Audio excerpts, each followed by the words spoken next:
नारद जी ने स्त्री रूपी भक्ति को कहा, हे देवी, तुम अब श्री कृष्ण का ध्यान करो और समस्त चिंताओं को छोड़कर उन्हीं में अपने मन को लगाओ। एक तो मन भगवान में, एक मन संसार में। तो मन को तुम संसार में लगाओगे तो किस बात की उत्पत्ति होगी? अज्ञानता की, अहंकार की। यही आदमी का कष्ट है। मन भगवान में नहीं लगता है फिर। तो नारद जी ने कहा कि अब तुम जो है अपने मन को श्री कृष्ण में लगाओ। चिंताओं को तो छोड़ दो, टेंशनों को तो छोड़ दो। इनसे कोई तुम्हारा भला नहीं होने वाला है। तुम्हारे सोचने से ये ज्ञान और वैराग्य जवान नहीं हो जाएंगे। अब तुम अपने मन में जो सांसारिकता यानी विकार थे, इनको तो हटाओ और अपने मन को भगवान श्री कृष्ण में लगाओ। श्री कृष्ण तुम्हारे समस्त कष्टों को दूर कर देंगे। भगवान का भजन, भगवान का नाम इतना श्रेष्ठ है कि अपनी वाणी से उनका नाम लेने मात्र से टेंशन हटती है, चिंताएं हटती हैं, मन भगवान में लगता है। बस ये मन भंडार बन जाता है। और जब ये संसार में होता है तो सारा भंडार खाली हो जाता है। खेल समझ में आ गया? श्री कृष्ण तुम्हारे समस्त कष्टों को दूर कर देंगे। भाई, इस संसार में जीने के लिए क्या नहीं चाहिए? कपड़े भी चाहिए, रोटी भी चाहिए, सब्जी भी चाहिए, कहीं जाने आने के लिए धन भी चाहिए, रहने के लिए जगह भी चाहिए, संपत्ति चाहिए, संतान भी।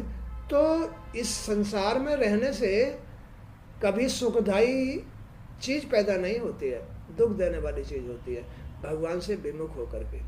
इसलिए तुम भगवान की शरण में जाओ, वो तुम्हारी हर बात की पूर्ति कर देंगे। श्री कृष्ण तुम्हारे समस्त कष्टों को दूर करेंगे। उन्होंने ही दुर्योधन की सभा में द्रौपदी की पुकार पर उसकी लाज बचाई थी। दुर्योधन की सभा में, बुरे समय में। द्रौपदी का बुरा समय कौन था? दुर्योधन। द्रौपदी का बुरा समय कौन था? दुर्योधन था।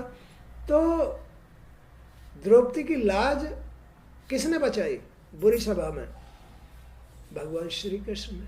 उसने भगवान श्री कृष्ण को पुकारा, हे भगवान, हे गोविंद, मेरी लाज बचाओ।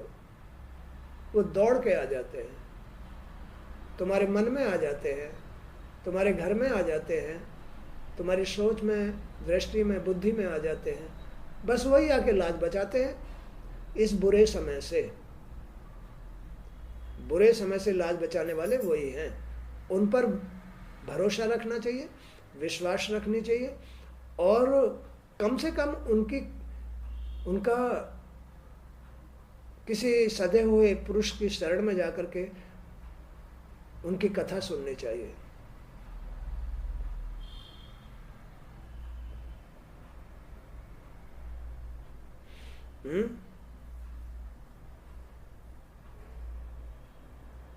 तो उन्होंने ही दुर्योधन की सभा में द्रौपदी की पुकार पर उसकी लाज बचाई थी। जब ग्राह्य ने जल में हाथी का पैर पकड़कर खींचना चाहा, तब उन्होंने विष्णु रूप में गजेंद्र की पुकार पर उसके प्राणों की रक्षा की थी। श्री कृष्ण अपने भक्तों को बड़ा प्रेम करते हैं। भगवान अपने भक्तों को बड़ा प्रेम कर, जो उनकी शरण में रहते हैं, जो उनसे प्रेम करते हैं, जो उनको याद करते हैं, जो उनको मानते हैं। भगवान जो तुम्हें दिखाई भी नहीं दे रहे हैं,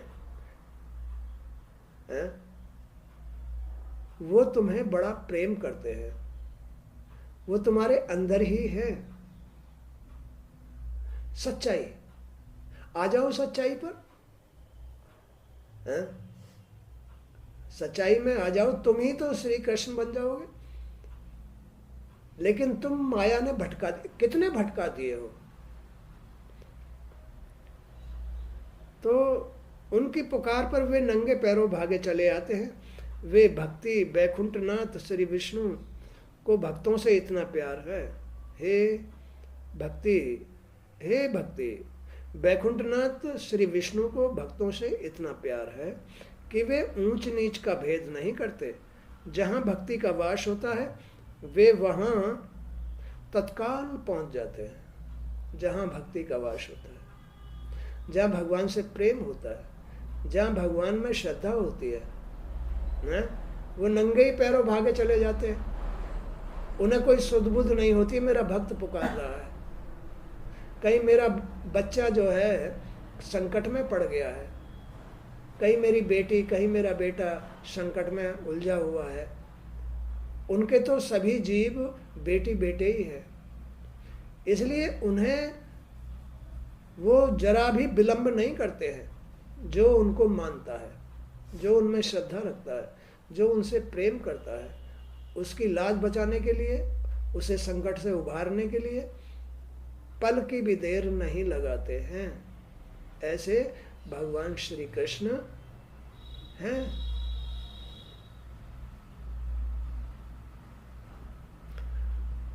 तो हे भक्ति, बैकुंठनाथ श्री विष्णु को भक्तों से इतना प्यार है कि वे ऊंच नीच का भेद नहीं करते। जहाँ भक्ति का वास है वे वहाँ तत्काल पहुँच जाते। जहाँ भक्ति का वास है वे वहाँ अपने आप ही बगैर बुलाए पहुँच जाते हैं। अब देखो वृंदावन में भक्ति का वास है, वो वहाँ मौजूद रहते हैं हर वक्त, और देश विदेशों से लोग वृंदावन में आकर के रहते हैं, क्योंकि भगवान वहाँ रहते हैं। क्यों रहते हैं? क्योंकि वहाँ भगवान की भक्ति है, इसलिए वहाँ रहते हैं। और वहाँ जो भी आदमी जन्म लेता है या मरता है उसको बैकुंठ मिलता है, उसे नरक नहीं मिलता है। क्यों? क्योंकि वो भगवान की मिट्टी है, भगवान वहाँ रहे हैं, मिट्टी में खेले हैं। तो वहाँ की मिट्टी में जो भी आदमी खेलता है या रहता है वो मोक्ष हो जाता है, उसे पाप नहीं छूते हैं। वहाँ हर आदमी अपने आप ही भक्ति के लिए आता है, अपने आप ही वहाँ भक्ति करता है, अपने आप ही वहाँ भजन करता है, अपने आप ही वहाँ सारे बुराइयों को छोड़ देता है, अपने आप ही छोड़ देता है।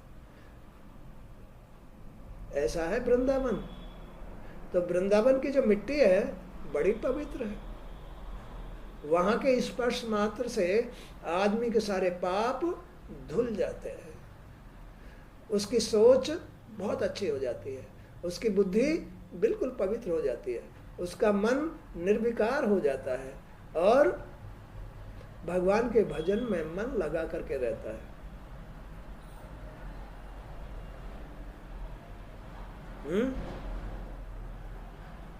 कलयुग में तो भक्ति के द्वारा ही जीवों का इस भवसागर से उद्धार हो जाता है।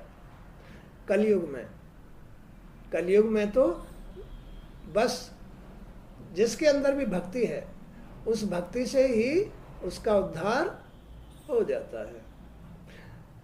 भक्ति, केवल भक्ति मात्र से ही, ना उसे तप करना पड़ता, ना उसे कहीं जाना पड़ता, केवल भक्ति धारण करने मात्र से ही उसका उद्धार हो जाता है। ये कलयुग की खासियत है। ज्ञान और वैराग्य को इस युग में कोई नहीं पूछता है। कलयुग में कहां से ज्ञान आएगा? कौन कलयुग में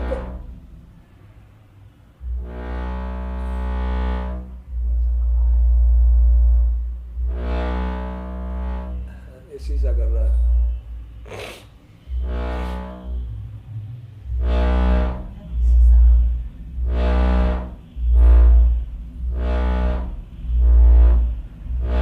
डीजे चला रखा है किसी ने, धड़कन आ रही है ना।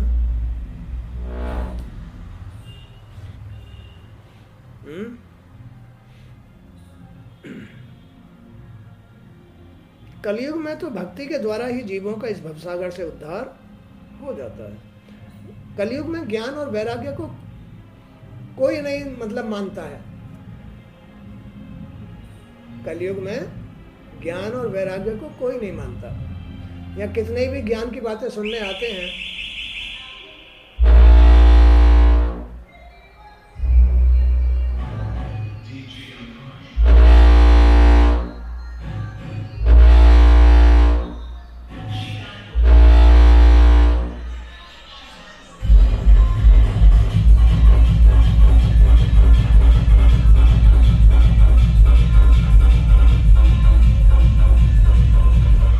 जिनके हृदय में हे भक्ति तेरा वास रहेगा,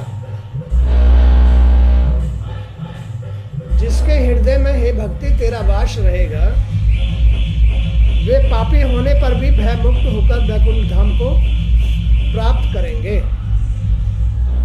जिनके हृदय में हे भक्ति तेरा वास रहेगा, भक्ति भगवान के प्रति भक्ति, हे भक्ति जिनके हृदय में तेरा वास रहेगा, वो पापी होने पर भी वैकुंठ धाम का अधिकारी बन जाएगा। परमात्मा का दर्शन यज्ञादि से इतना शीघ्र प्राप्त नहीं होता। परमात्मा का दर्शन यज्ञादि से, यानी यज्ञ करने से, कथा करने से, हवन करने से, परमात्मा का दर्शन यज्ञादि करने से इतना जल्दी प्राप्त नहीं होता जितना भक्ति धारण करने में सहज में ही प्राप्त हो जाता है। इसलिए परमात्मा ने भक्ति को ही सर्वोपरि माना है। परमात्मा ने भक्ति को ही सबसे श्रेष्ठ माना है।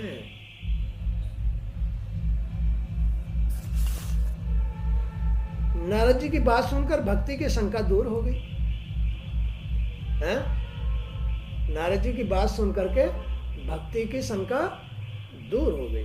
वह बोली, हे ऋषिवर आप धन्य हैं, आपने मेरी चिंता दूर कर दी। अब मुझे रास्ता मिल गया।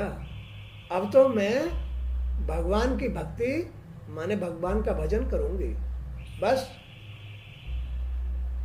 तो आपने जिस प्रकार मुझे धीरज बंधाया है उसी प्रकार आप मेरे पुत्रों को भी जगाओ।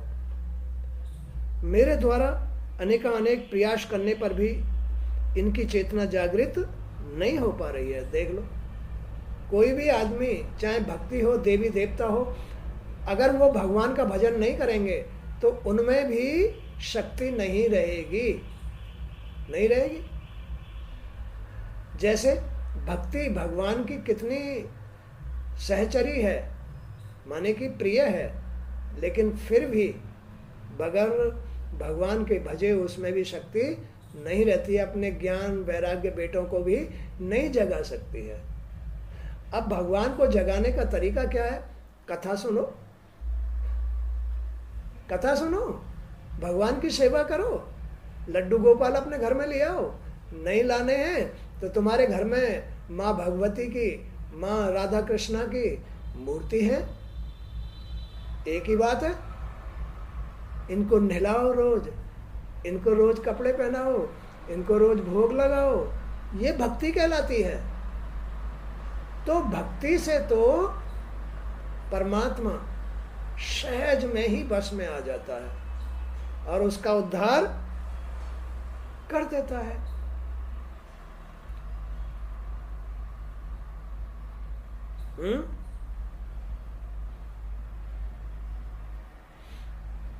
तो मेरे द्वारा अनेक प्रयास करने पर भी इनकी चेतना जागृत नहीं हो पा रही है। मुझे इनके लिए बड़ी चिंता हो रही है।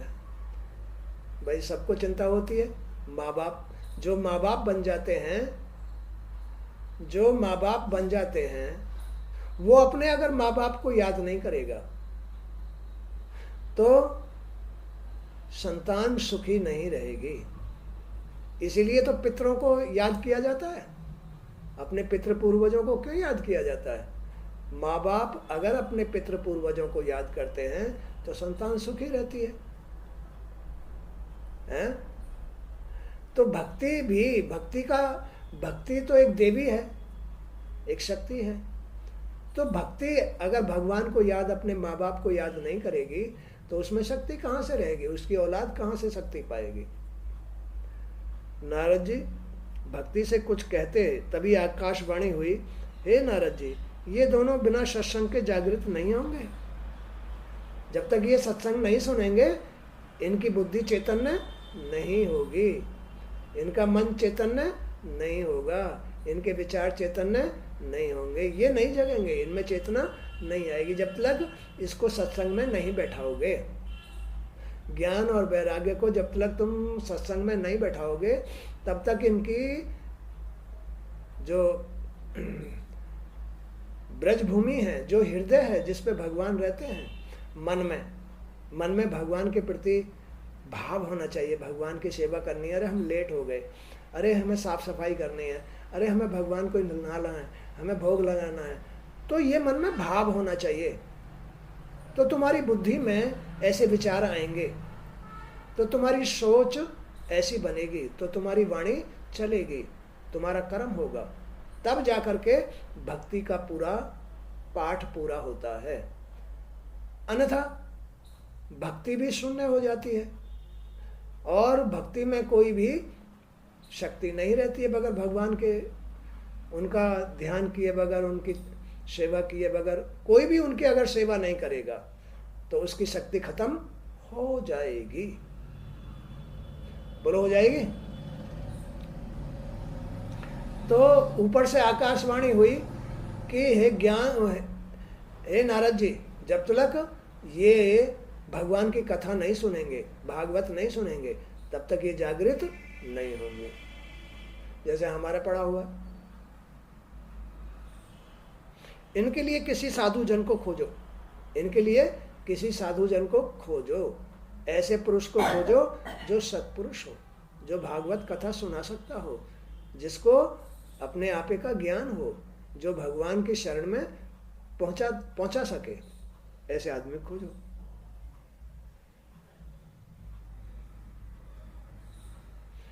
तो नारद जी ने इधर उधर देखा तो उन्हें अपनी ओर आते हुए शनकादि मुनीश्वर दिखाई दिए। उन्हें देखकर नारद जी ने कहा, हे ऋषिवर, आपके दर्शन करके मेरा जीवन धन्य हो गया। आप योगी और ज्ञानी हैं, आपके तप की बराबरी कौन कर सकता है। आपकी ही सामर्थ्य थी कि आपने बैकुंठपति के द्वारपालों पर जय विजय को पृथ्वी पर गिरा दिया। नारद मुनि कह रहे हैं ऋषियों से कि आपकी बराबरी कौन कर सकता है, ऋषि मुनियों की बराबरी कौन कर सकता है, वो तो निरे भगवान में ही होते हैं। तो नारद जी कह रहे हैं कि आप में इतनी ताकत है कि आपने बैकुंठ द्वारपालों को नीचे पृथ्वी पर गिरा दिया, इतना तपोबल था तुम्हारे अंदर।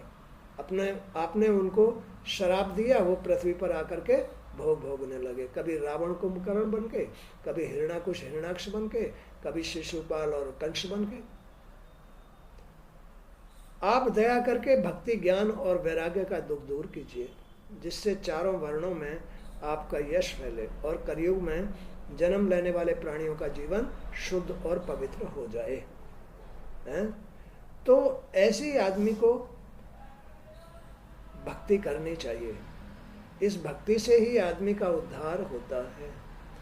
बगैर भक्ति के कभी भी आदमी का कल्याण नहीं होता, कष्ट निवारण नहीं होते हैं। आज का सत्संग यहीं तक। जय श्री कृष्ण।